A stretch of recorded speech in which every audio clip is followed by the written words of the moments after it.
You've seen it play out so many times you've stopped being surprised. Someone reads your text and decides, based on the absence of a smiley face, that you're upset with them. The colleague screenshots your email, the one that was direct, accurate, and complete, and uses the word cold to describe you. A friend tells you they felt dismissed because your okay didn't come with enough enthusiasm. And somewhere along the line, you started wondering whether something is wrong with your wiring, whether the way your mind naturally communicates is somehow broken. It isn't. What is actually happening here, the real story underneath all the discomfort, is that you have been handed a label that belongs to someone else's anxiety, not your character. The word they use is rude, sometimes distant, sometimes robotic. These words have been applied to you so consistently, across so many different settings, that part of you has started to treat them as fact rather than interpretation. But there is a difference between a fact and a frequently repeated accusation, and that difference is what this entire video is about. The thing you need to understand, and we're going to build the case for this slowly and precisely, is that efficient communication is not a character flaw wearing a disguise. It is a different operating system being judged by people running different software. What has been called rudeness in you is something else entirely. We're going to name it accurately. We're going to trace where it came from, and we're going to dismantle, point by point, the social architecture that convinced you to be ashamed of it. Hold that thought. We're not there yet. Think back to the first time your natural communication style became a problem. For most people who operate the way you do, it wasn't in adulthood. It was earlier. A classroom, a dinner table, a group chat in middle school. You said something factual and someone called it mean. You didn't gush over a gift and someone called it ungrateful. You responded without exclamation points and someone asked, "Are you mad at me?" And here is what's important about that moment. You weren't mad. You weren't cold. You were just communicating. But the feedback you got, repeatedly, was that your natural mode of expression was insufficient, that something needed to be added. Warmth, they called it. Enthusiasm. Softness. You were handed an invisible checklist of emotional performance requirements that you were never told existed, and then marked down for not following it. So you adapted, or you tried to. You started adding haha after things that weren't funny to you. You put exclamation points at the ends of sentences where a period was more accurate. You sent "sounds great" when you meant acknowledged. And here's what you noticed. It felt like lying. Not lying about facts, lying about your internal state. Every smiley face you typed when you felt nothing became a small act of self-erasure. And still it wasn't enough. Because when you performed the warmth, people could feel it was performance. So now you were cold and fake. The checklist kept moving. The standards kept shifting. And at some point, maybe consciously, maybe not, you stopped trying to meet them entirely. But the cost of that didn't disappear. It just moved. Here is your internal monologue when this plays out. Someone texts you a long, winding paragraph and you read it, process it, and reply with 2 sentences that answer the actual question. You send it, and immediately, before they even respond, you run through it. Was that too short? Should I have said more? Does that sound dismissive? Should I add something? But what would I even add? There was nothing left to say. And now you're monitoring the 3 dots on their screen, calculating how long they're taking to respond and what that means about how your message landed. You do this not because you're insecure. You do it because you've been conditioned to distrust your own calibration. You've been told so many times that your natural output is the wrong output, that you've developed a second layer of processing, one that scans your honest communication for social damage before you allow yourself to send it. Some of you edit messages 3 times before hitting send, not for clarity. You were already clear, but for temperature. You're trying to raise the perceived warmth of something that didn't need warming. And what happens when you actually suppress this trait fully? When you go all the way and perform the expected social texture in every message, you get tired. Specifically, a kind of tired that isn't physical. It's the fatigue of sustained inauthenticity. Every emoji costs something.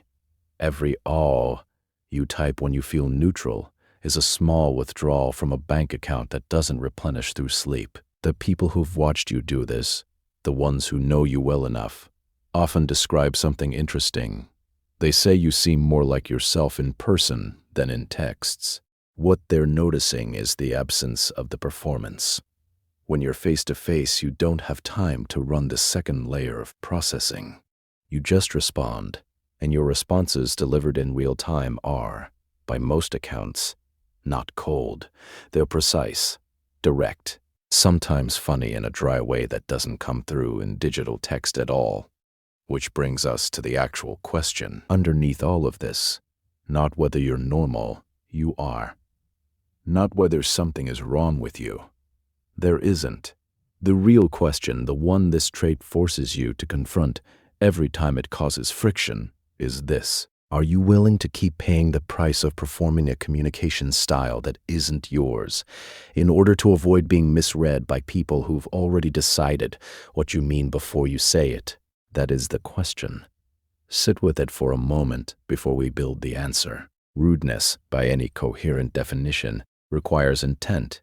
It requires that you knew your communication would cause harm or discomfort, and you sent it anyway.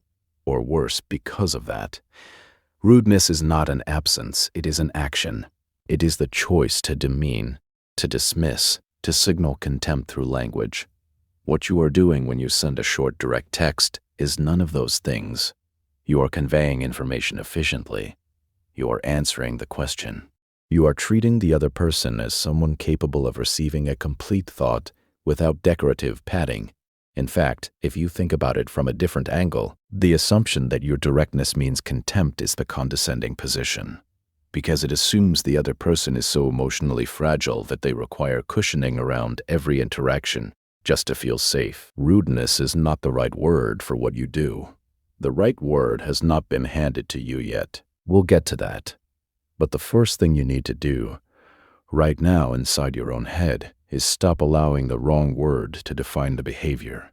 You are not rude, you are compressed. There is a difference, and that difference is everything. Efficient communication doesn't appear from nowhere. It comes from somewhere, and that origin is important because it tells you what the trait is actually doing. People who communicate this way typically have one or more of the following orientations in how they process the world. They value precision over social management. They have a low tolerance for ambiguity, and they experience verbal padding, the filler words, the softening phrases, the performative enthusiasm, as noise rather than warmth. This isn't coldness. This is signal clarity. You are wired to send the signal without the static, because for your mind, the static doesn't add information. It just adds weight. There is also often a strong relationship with honesty. People who communicate efficiently tend to have a high internal cost attached to saying things they don't mean. The haha that costs someone with your communication style almost nothing. It's just social texture to them, costs you something real. Because for you, language is load-bearing. You use it to mean things, and when you are asked to use it to perform things instead, there is a kind of integrity violation happening that most people who judge your texts have never experienced and therefore cannot understand. Your communication style is not a deficit. It is the external expression of a very precise internal relationship with language and truth. Now let's look at the people on the other side of this. The ones who call you cold, distant, robotic. When someone experiences your direct text as rudeness, something specific is happening in them. They are running your words through their own interpretive filter, and that filter is built on a set of assumptions. That warmth must be performed to be real. That length signals investment. That enthusiasm markers indicate genuine care. These assumptions are not universal truths. They are the defaults of a particular communication culture, one that developed largely in the age of digital text. where tone cannot be heard, and so people began filling in missing emotional data with visual cues like emoji and exclamation points. The person who calls you cold is not wrong to have that filter, but they are wrong to assume that the absence of those markers in your messages means the absence of the thing those markers are supposed to represent. They are making a category error, confusing the signal for the substance. They are hearing silence where there is actually just a different language. And here is what that judgment, when you look at it squarely, actually reveals. The person making it has a high need for emotional legibility and communication. They cannot read your register. That is not your failure to communicate. That is a legibility gap, and it runs both directions. You cannot always read why they need the decorative layer. They cannot always read that your directness is not directed at them. Neither of you is broken, but only one of you has been told you are. Efficient communication, when not suppressed, produces something most people spend years trying to cultivate: clarity of signal. This means that the people who learn to read your register, and there are always people in your life who do, trust you with a specificity that most communicators never earn, because they know that if something were wrong, you would say so. They know that if sounds fine means sounds fine, not sounds fine, but actually I'm upset. They know your absence of embellishment is not absence of engagement. There is also an efficiency dividend that compounds over time. In professional environments, in collaborative work, in any context where communication is transactional rather than social, your ability to deliver clear, unambiguous information is a competitive advantage. Teams waste enormous amounts of time parsing emails for implied meaning, extracting actual requests from layers of softening language, trying to figure out what someone actually wants. Rough the fog of politeness. You don't produce that fog. That is not nothing. That is in the right environment. Remarkable. The people who eventually recognize your communication style for what it is don't just tolerate it. They come to depend on it, because in a world full of communicators who say more than they mean, someone who means exactly what they say becomes irreplaceable.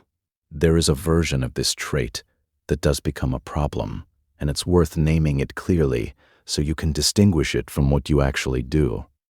The misuse happens when the efficiency tips into actual dismissal, when the short reply isn't compressed clarity, but genuine indifference that you haven't examined, when the directness stops serving the relationship and starts servicing your comfort at the expense of the other person's, when the absence of warmth isn't an operating mode, but an avoidance behavior that you've rationalized as a personality trait.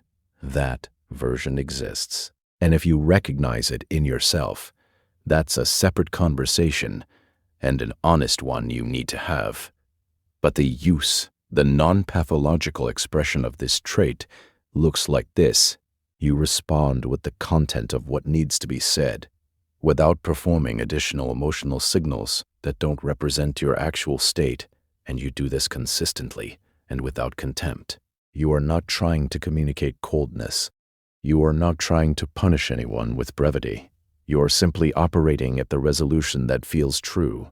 That version of this trait is not a liability waiting to be corrected. It is a capability waiting to be placed in the right context. The first shift is internal, and it is the most foundational. Stop using the language that has been applied to you, even inside your own head even inside your own head. When you catch yourself thinking, I came across as rude, replace it with something more accurate. My register did. Date matched theirs. Not a failure of character. A mismatch of communication styles. When you think, I'm too blunt, replace it with I'm precise. When you think, I need to be warmer, ask instead, do I need to be warmer? Asks instead, do I need to be warmer, or do I need to be legible to this particular person in this particular context? Those are different questions with different answers. The language you use internally about your own traits shapes how you treat them. If you internally classify your directness as a flaw to be managed, you will manage it by suppressing it, by second-guessing it, by running it through that second layer of editing that costs you energy and produces results that feel hollow to you and performative to others. If you internally classify it as a trait that requires context matching, the way a left-handed person in a right-handed world learns which tools need adaptation, you approach it with competence rather than shame. The word you are looking for is not cold. It is not rude. It is not too much or not enough. The word is calibrated. You are a calibrated communicator who is sometimes operating in an uncalibrated environment. Some environments will allow this trait to function well. Others will penalize it regardless of how skillfully you deploy it. Part of owning this trait is learning the difference clearly enough to stop trying to force one into becoming the other. Environments where your communication style works. High-stakes professional contexts where accuracy matters. Relationships with people who have high trust in you and have learned your register. Collaborative projects where clear scope and direct feedback are valued. Any context where results are the primary metric. Environments where it will be penalized regardless. High social management professional cultures where performance of warmth is part of the unspoken job description. Early stage relations where the other person hasn't yet calibrated to your defaults. Emotionally charged conversations where the other person needs to feel heard before they can process information. This is not a list of places where you should pretend to be different. It is a map of where your natural output lands well and where it will require translation. A deliberate choice to add legibility markers, not because they are authentic, but because they are the vocabulary of that environment. The key distinction is agency. You are not suppressing yourself. You are choosing to translate. Knowing which environment you're in before you engage is not people-pleasing. It is strategic communication, and the person who can navigate that distinction with clarity has more power in any interaction than the person who either performs relentlessly or refuses to adapt at all. The next time someone calls you cold or reads your directness as hostility, you need a prepared internal response. Not a script you deliver out loud, but a set of sentences you run through inside that keep you from absorbing their interpretation as your truth. Here it is. They are reading my register through theirs. That is information about the gap between our communication styles, not evidence of what I actually meant. 2 sentences. Run them every time. What they do is interrupt the automatic sequence. The one where someone's misreading of your message triggers your second-guessing layer, which triggers the revision, which triggers the exhaustion. The interruption gives you a moment of pause in which you can decide, is this a gap I want to bridge right now, and if so, how? Rather than reacting to their discomfort with reflexive self-correction, you are allowed to bridge it when you choose to. You are allowed to explain, to add context, to say, I know my messages are short. I wasn't dismissing you. That is not weakness. That is competence. But it should come from your decision, not from their discomfort automatically overriding your own reading of events. The final shift is not about what you do differently. It's about the mental posture you hold when you engage. Ownership of this trait does not look like pride. Pride is reactive. It's what you perform when you feel defensive. Ownership is quieter than that. It is the internal state of someone who has assessed their trait clearly, its actual function, its costs, its advantages, its appropriate deployment, and has decided to work with it rather than against it. The person who has reached that posture does not spend energy defending themselves when their texts are misread. They don't apologize reflexively. They don't over-explain or perform warmth they don't feel. But they also don't dig in and refuse to acknowledge when a real communication failure has occurred, when the gap was big enough to cause actual harm, and it was within their power to prevent it. What they do is this. They engage with their natural directness. They notice when it's landing in ways that require translation. They translate when they choose to, and they maintain the understanding that the translation is a skill they are deploying, not evidence that their original communication was wrong. That is ownership, not a decision to stop caring what others think. a decision to stop letting others' misreading of you become your internal fact. You have been measuring yourself against a standard that was built by and for people whose minds work differently than yours, people for whom emotional performance in text is not a performance at all, but a natural output. You have been importing their metrics and applying them to your outputs, and then treating the gap between those metrics and your results as evidence of your own deficiency. You have been grading yourself on a curve designed for a different subject. The standard that says a text must contain warmth markers to be kind. That standard is not neutral. It was built by people who experience those markers as intrinsic to care, and it has been applied universally without examination. It was never designed with you in mind, not because you are excluded maliciously, but because when a communication style is the majority mode, it tends to become invisible as a style and legible only as a standard. Everything that differs from it gets labeled. Yours got labeled cold. Here's what is actually true about you, stated plainly. You communicate without decoration because you don't experience decoration as part of the communication. You are not withholding warmth. You are expressing a different architecture of it. The care you have for the people in your life does not route through exclamation points and emoji. It routes through showing up when it matters, through remembering the things that are important to them, through saying what you actually think when they ask, not what will make them comfortable in the moment. That is a form of respect, so consistent and so rare, that the people who eventually understand it describe it as one of the most reliable things in their lives. The problem was never your communication style. The problem was the context that never gave you a language to describe it accurately. Only a list of labels assigned by people who experienced it without context. You were not being rude in that text. You were being real. And that is exactly the thing that a certain kind of person will always misread, because they have learned to expect, in place of reality, something softer and less precise. You are not obligated to provide that. You are not obligated to manage their discomfort at your own legibility. What you are obligated to, the only thing worth holding yourself to, is the honest examination of whether your directness is serving the relationship or just serving your comfort. When it's the former, keep it. When it's the latter, look at it more closely. Everything else, the labels, the accusations of coldness, the endless social auditing of your message temperature, you can set that down now. It was never yours to carry. You communicate the way you communicate because that is how your mind translates thought into language. That translation is not broken. It is just exact.